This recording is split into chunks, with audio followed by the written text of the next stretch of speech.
I don't know. If you have the ability to create wealth, you have the responsibility to create wealth. To whom much is given, much is demanded. It's kind of the way I look at life.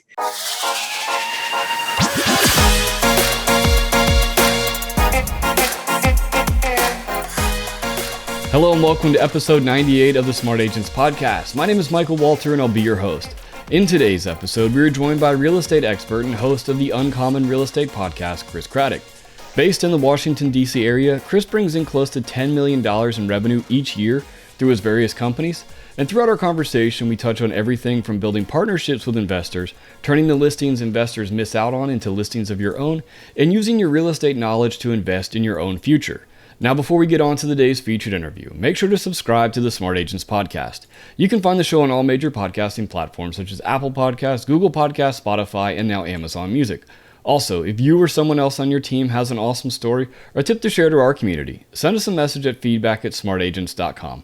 We're always on the lookout for new stories to share. All right, let's get on to the day's featured interview with Chris Craddock. I've included a link to his podcast, Uncommon Real Estate, in the episode description. But really, the way I like to start everything out is if you could just introduce yourself to us a little bit, who you are, kind of where you're at, and what you've done in the real estate industry. Yeah. So my name is Chris Craddock. I'm in the DC area. I've got a team. We're growing really fast. Last year we were at like 17 agents. I think we're now at like 37 agents. So we've grown pretty quick over the last year. So my whole story is I started off, I graduated from college in 2000. Went on staff with an organization called Young Life. I loved it, changed my life. It was incredible. Made $20,000 to $25,000 a year, which you can't live in the DC area. And so when my wife got pregnant, I went to the library because it was before Google was the fount of all information, and checked out every book on flipping houses I could find. Flipped a bunch of houses, made for me what was a fortune, 12 times in 4 months what I made in a year, and was able to buy the house that we're living in now, which, the cool thing is we put a 15-year note on it. It's almost paid off, which is really, really cool. And we're building another house right now, and we're going to have a paid off house here that, we've been able to live in because I made some good decisions back then. Well, I continued to do ministry. And as we had more and more kids, my bank account started to go down by a lot. And so I got back into flipping houses after the crash. And at that point, everybody that I went to that was distressed was like a short sale. And so the banks were giving a percentage, a commission to all the people that were selling in short sale or buying and selling short sales. So I'm like, well, dang, I can't negotiate that like I could with direct to seller anymore. So I got a real estate license. And then over time, one of my buddies gave me Gary Keller's MREA, Millionaire Real Estate Agent book. I read it, and I'd always led large groups of volunteers. Heck, I've got a doctorate in leadership, like a legitimate doctorate in leadership. So just because I love leading people, I believe Zig Ziglar when he says you can have everything you want in life if you help enough other people get what they want in life. And so we, December 2014, we started our real estate team and started growing that really fast. And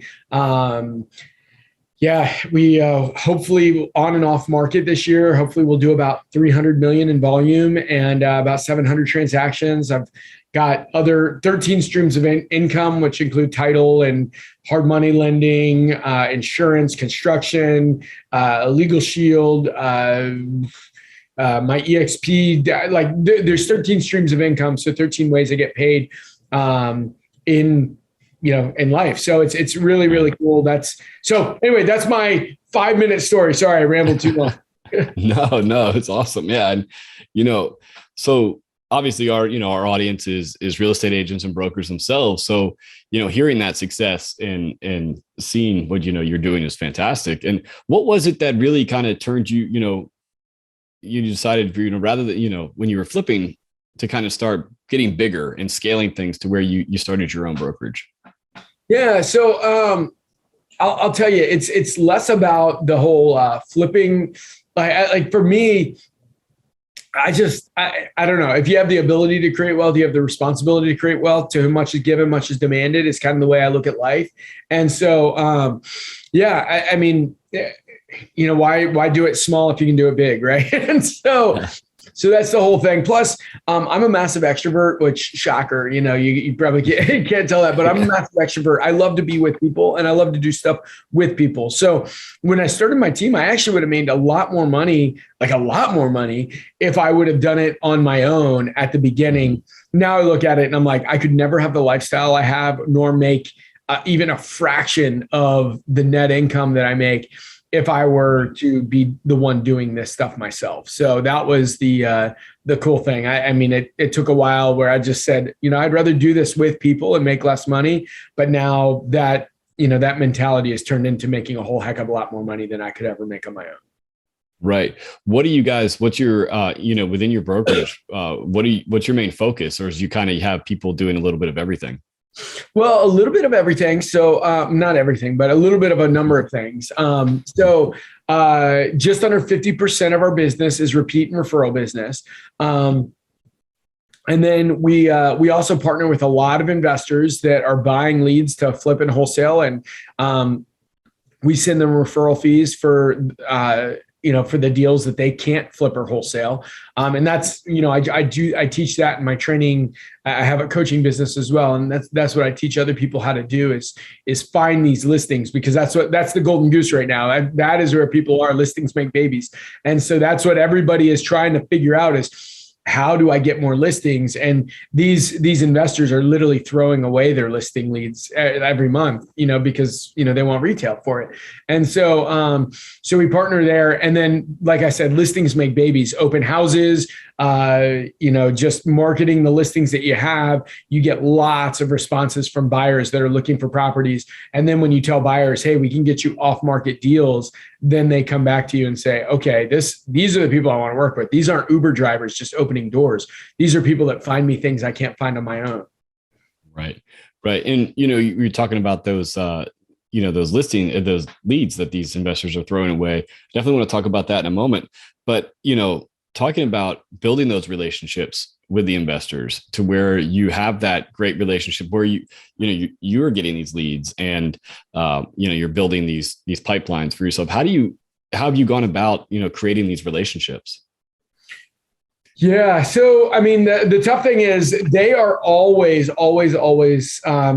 getting hit up and harassed by lots of people. And I'm just going to tell you straight up, it sounds like this would be an easy way to get lots of listings. But if you don't follow the strategy, it's not, because they've all tried it, right? They've all tried giving it off. Like, the thought is these people want to sell. Well, here, let me put you in touch with a realtor. But what you're forgetting is these people don't just want to sell. These people want to, here's the analogy I use. They want to trade in their car at a dealership. They want ease and convenience, a cash offer, an instant cash offer.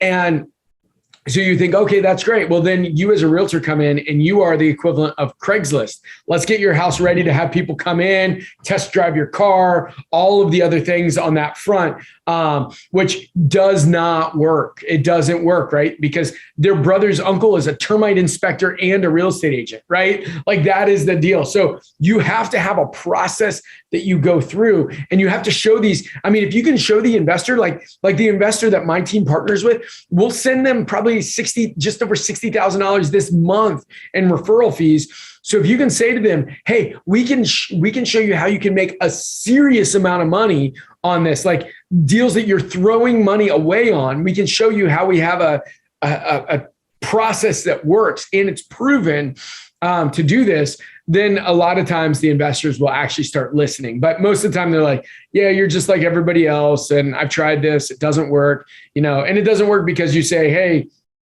go talk to this realtor. And they're like, we don't want to talk to a realtor. Or they give them a lead. And we all know what it's like to try to get a lead back on the phone. It's almost impossible. Like you'll lose 50% of your deals when you just email over a lead or text over a lead. You're going to lose 50% of those deals. So you need to, pass off appointments. You have to know what to say when you get there. Because if you say, hey, I'm a realtor with eXp Realty, they're going to say, yeah, why are you here? I want a cash offer.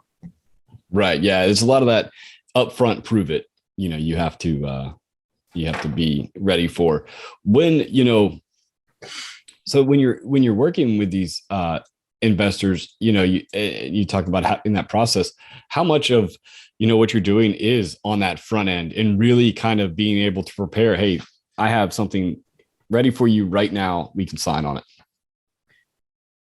Wait, so just being able to like really prove that, there's not going to be a whole lot of back and forth. It's going to be very quick, that you're ready to move fast on things. Oh, so for like a seller, yeah. Well, with the seller, I mean, you've got to be able to go in and pitch them your unique selling proposition, right? Like, what is it, right? We know that there's 5 reasons, so you have to have a scripting to all 5 reasons. Because once somebody, this is always true. Once somebody argues with you and says, "Hey, I want a 4% commission," and you say, "No, we do 6%, or like try to argue back, like they've already drawn their line in the sand. You got to convince them that they're wrong, right? That what they're saying is wrong. So the best sales in the world is to answer their questions before they ask them. Is everybody going to talk about commission? Absolutely. That's why you need to show your value before the commission ever comes up. And through the process of saying, this is how I'm different from other agents. This is why we're different from other agents. This is why we're different. And this is why we charge what we charge versus what other people charge. And we get results that other people don't get. If you can't do that, then they're going to bring up the commission. And at that point, you're trying to say, hey, no, you're wrong. So that's the deal there. Now, with that, we know that everybody that talked to an investor, there's 6 reasons why, right? They need to sell fast. Maybe their job changed. Maybe they're a foreclosure pending, maybe some sort of distress. Number 2, they don't want to put it on the MLS. Maybe they're hoarders, right? They don't want their neighbors to see it. They don't want to see, maybe their house looks nice on the outside, but they don't want their neighbors to see what it looks like on the inside. 3, they want convenience. They don't want people coming through on all hours.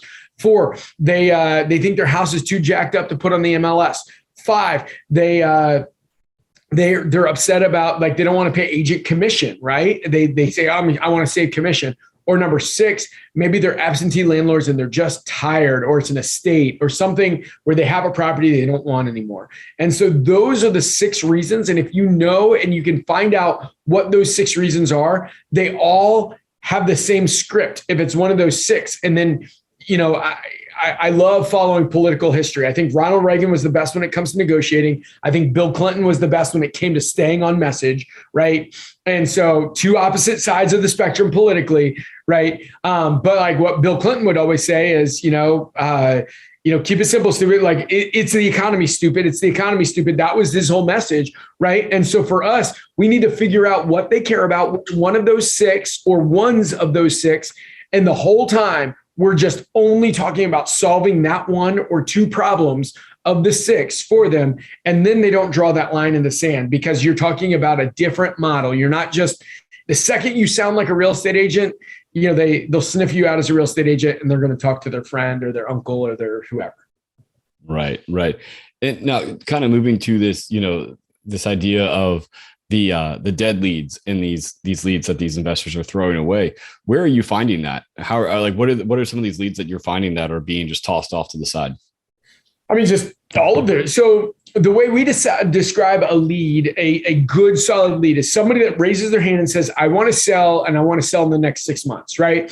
Like the people that, if the investors are reaching out to them and they're saying, well, you reached out to me, give me an offer. Those aren't the right people, right? There's some sort of pain. There's some sort of reason they want to sell in the next 6 months. Well, here's the way I describe it. If an investor gets 20 leads that want to sell in the next 6 months, of them, 16 of them are going to want close to retail price, right? And so if they want to sell for 400, maybe they want 380, right? There's not enough room to flip it or wholesale it in 380, right? You think about commissions and taxes, and then boom, all of the quote equity is gone, right? And so the same thing is true with so that's one of the big deals there. So of 20 people that are going to say, yes, I want to sell, maybe 16 of them want retail. 4 of them will sell for a discounted price, right? And of the 4, usually the investor will lock up 1 at 65 cents on the dollar or whatever. So there's 3 others. So that means 19 people have raised their hand and said, I want to sell. And Now you just got to get in front of them. And if you're a good agent, you're like anybody that, like, heck, if you're a superstar athlete, if you believe in yourself and there's 2 seconds on the clock, you want the ball, right? Like you want it. So the same thing there. I know that these people want to sell in the next six months. Now they may want an easy, clean transaction, but I want the ball. I want to be belly to belly with them. I want to show them why working with me is going to be better. And I know I can solve whichever 1 or 2 of those 6 problems that they have, which is why they want to sell easy and with an investor. Right. So when you come across one of these people that, like you said, that, those 6 main reasons why they've talked to an investor, say, like you said, their house is like just really jacked up on the inside and they just want to get it done without people walking through.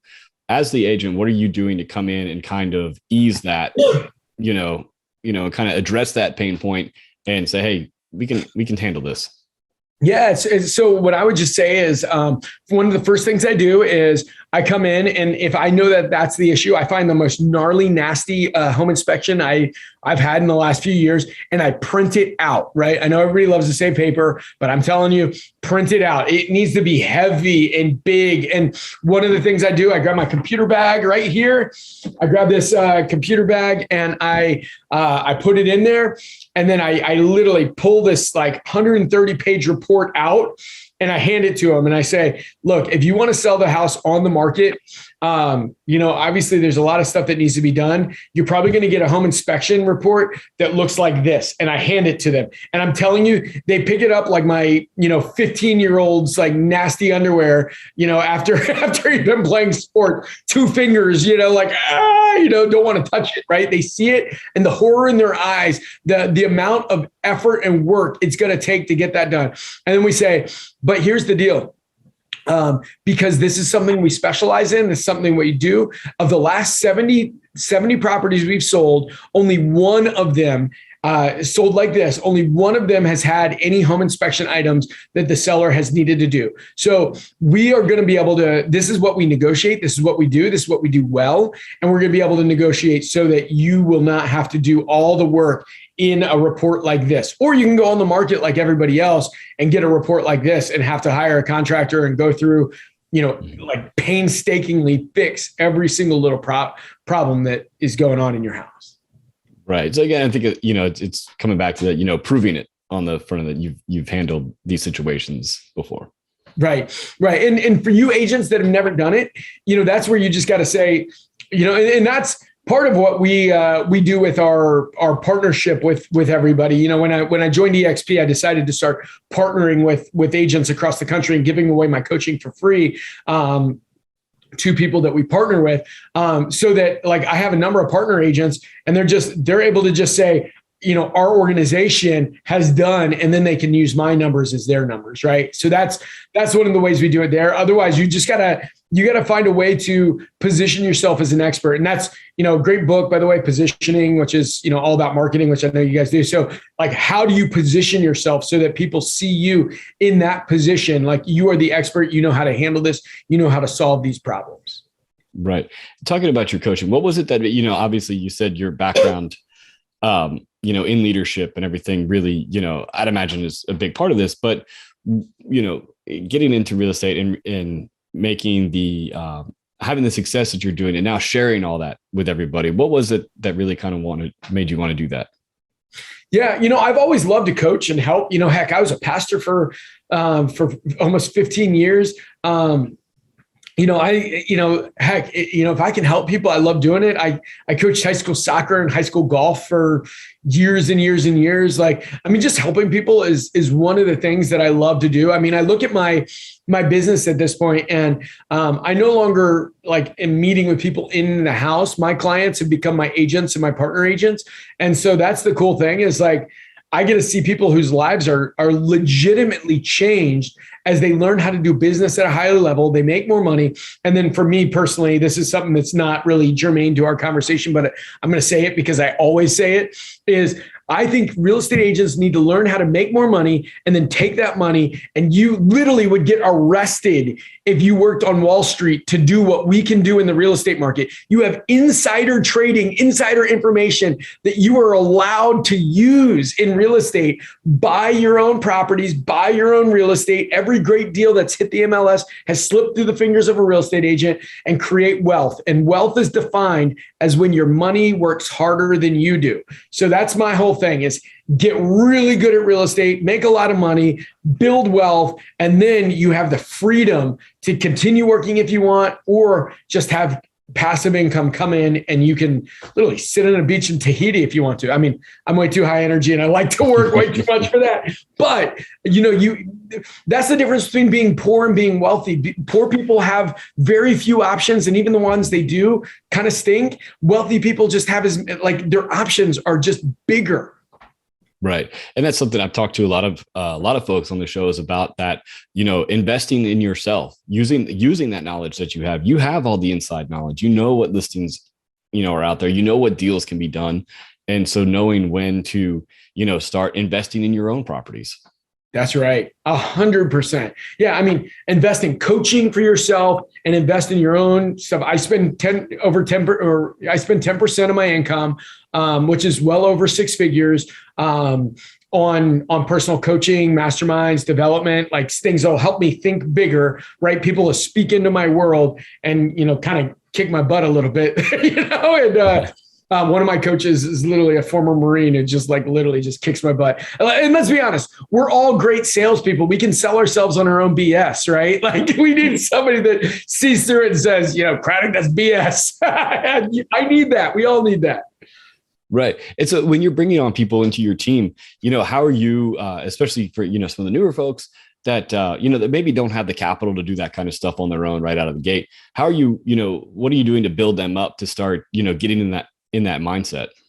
Well, here's the deal. We have, I think it's like 16 or 17 folks in the back office, and about half of them are overseas. Well, I had two people that make $4.50 an hour in the Philippines buy properties this year. One of them bought an investment property. I have one guy that makes $4.50 an hour working for us in Pakistan, buy a property this year. So bottom line is, if you're telling me that you can't find a way to get money to buy properties, I call bull, right? Like, it's not a lack of resources, it's a lack of resourcefulness, right? You can find ways. There's creative financing. There's ways to do it. And I'm telling you, I mean, heck, you can get a hard money loan if it's a great deal, hard money loan, where you put down just very little money, fix it up, and then refinance out an investment property. And literally reach out to me. If you don't have somebody who can give you a hard money loan, reach out to me on Instagram at Craddock. Send me a DM. I'll introduce you to some people that do stuff nationwide. Like, literally, my whole thing is, you have a competitive advantage. Use that. Use it. Right. As the market is, shifting and things are changing, what do you see coming up in the next, year or two when it comes to the ability for agents to start, purchasing some of these investment properties? Well, here's the deal. If you start working with investors, you're going to find deals all the time that you can buy yourself, right? So that's really good. The second thing is, don't be afraid of a market collapse, right? So we're building our dream home right now, where it's like a farmette, on 5 acres, which, if you know the DC area, 5 acres is like, you don't find 5 acres very often in the DC area. But the cool thing is, the house I'm living in right now, I'm just going to share real numbers with it. I bought it in 2006, right? That's when I bought this, right? I flipped some houses. I lived in our other house, and then we bought this in 2006, right at the very top of the market. We lost well over $100,000 within a couple months. But it didn't matter, because this is where we're going to raise our family. I mean, I was in ministry. I never saw myself, building a house that is the kind of house that we're building, right? And so the crazy thing is, we lost well over $100,000, but right now, like, this house right now, like, I bought it for $690. It will sell for over $1 million, right? So that's the crazy thing. And I bought it right before the biggest crash in the history of all crashes, other than the Great Depression. So what I'll just say is the difference between a genius and an idiot in real estate is, a genius just holds it long enough. Right. I think, and that's, I was talking to somebody not too long ago, and I think, he was more, a mortgage lender. And he was like, don't worry about what current market conditions are, because everything appreciates, and it all, in the time frame that you are going to be in that house, you're going to make it back. No problem. When's the last time you saw your like a grandfather be like, man, I'm glad I sold that house 40 years ago? Right. Yeah. It doesn't happen. It doesn't happen. Right. Well, before, I'll let you go, tell me a little bit more about your, the coaching and what you're doing so that, our listeners can get involved. Yeah. So a couple of things. One, I know the average podcast listener listens to 7 podcasts. So keep listening here. I'd love to be one of your other 7. So I teach on uncommon real estate. It's on all the channels, and it's about being a better real estate agent and converting that into wealth. So love to be one of your 7. So that's one. Number 2 is people were so generous with me when I was. Even now I reach out to people if I like their vibe and I feel like I can learn something from them. And so, anybody that DMs me on Instagram, I'll respond to your message. I'll personally respond. I'm not hiring somebody else to do it. I'm personally responding. Now, give me some time, right? I get a lot of messages. And so, but I personally will respond to it any way I can help you. And then my coaching program, REI Revive, you can go to chriscraddock.com. You'll see REI Revive, all about what we're doing, what we're teaching, how to partner. It's for investors to find agents, but we also teach agents how to find investors.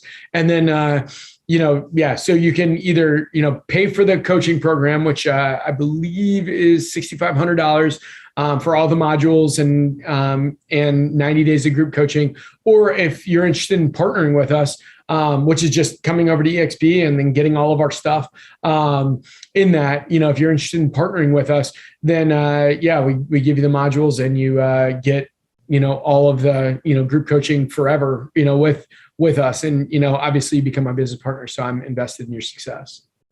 Awesome. Well, I really appreciate you taking the time to talk to us this morning. Yeah, brother, this has been awesome. Yeah. Thank you so much. I really want to thank Chris for joining us today and appreciate his passion for sharing his success and tips to the real estate community. Be sure to check out more from Chris on his podcast, Uncommon Real Estate. I've included a link in the episode description.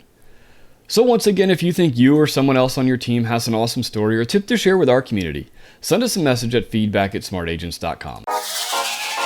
Well, that wraps things up for this episode, but remember, follow the show wherever you listen to podcasts and make sure to subscribe to the Smart Agents YouTube channel. Again, I'm Michael Walter, and we'll see you on the next episode.